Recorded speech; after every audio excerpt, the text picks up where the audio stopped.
Hey, 8th grade. Today is September 22nd, beginning of the autumn equinox, in case you needed to know that little piece of information.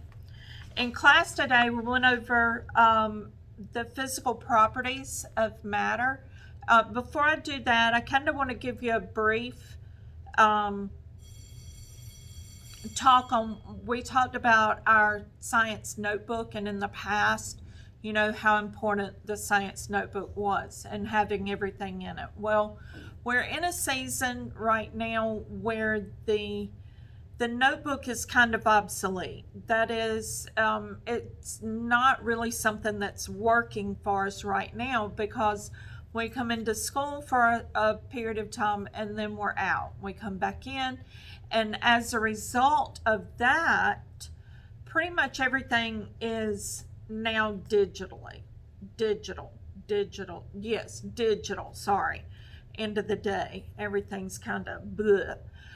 So what we're going to do from here on out, because the one thing that I was concerned with was lecture notes, because it's important for you to take notes and have those notes to study with when you get ready to prepare for the test.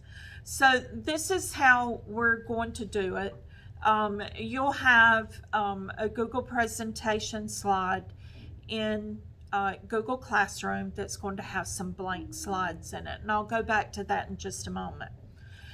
You will, whether you're in class or distance learning, there will be lecture videos made that you can go and listen to. While you're listening to the video, then you need to take notes on those lectures.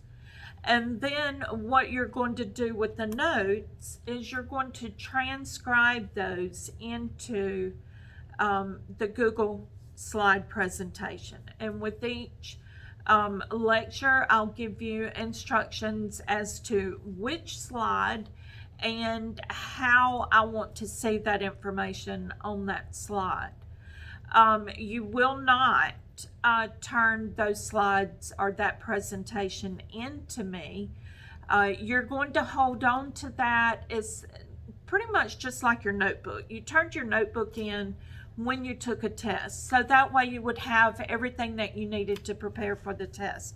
So the same thing with your lecture notes. You're going to hold on to that until the test, and then I'll give you instructions then as to how to turn that in.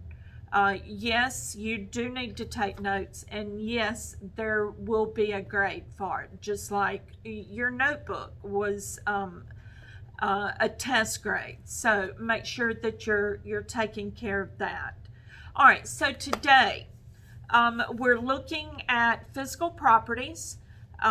If you need to refer to your textbook, you'll find this majority of this information in Chapter 5 and Section 1 of Chapter 5.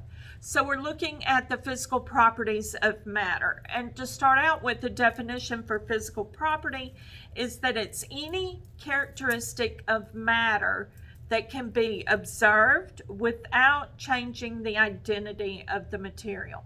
So it's anything that has to do with matter that can be observed without changing the identity of it. So that would include color, it would include shape, smell, taste, and three terms that we may have referred to last year or maybe even sixth grade. But we'll look more at it now. Mass, volume, and density. So physical properties include color, shape, smell, taste, mass, volume, and density. Let me give you some definitions for those terms, and you'll see how they are connected. So first, looking at mass, we know that mass is the amount of matter in an object. The amount of matter in an object. Now, volume is the amount of space that matter takes up. So mass is the amount of matter in the object, and volume is the amount of space that matter takes up. And then the last term, density. Density is the amount of mass in a given volume. The amount of mass in a given volume. Now, in looking at, today in class we talked about, I said if I were to ask which of these would have a greater density, would it be a golf ball or a ping pong ball? And the answer was a golf ball. Yes, a golf ball is going to have more density, not because of the weight, not because the golf ball is heavier, it's because it has a greater amount of mass, a greater amount of matter in that particular object. So we're not looking at weight, how much something weighs. We're looking at the mass, which is the amount of matter that's in that particular object.